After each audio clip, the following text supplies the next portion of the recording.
Hi everyone, welcome to week number 9 in the course.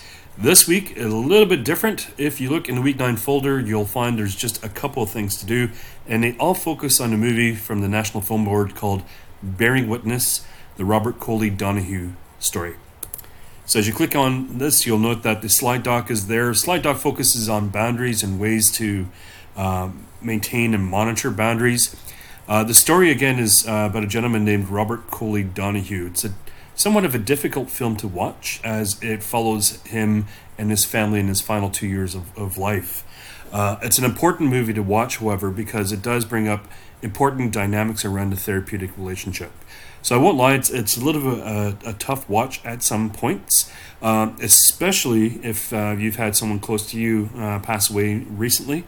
So I will kind of give you a warning about that, but do have a read or a view of that.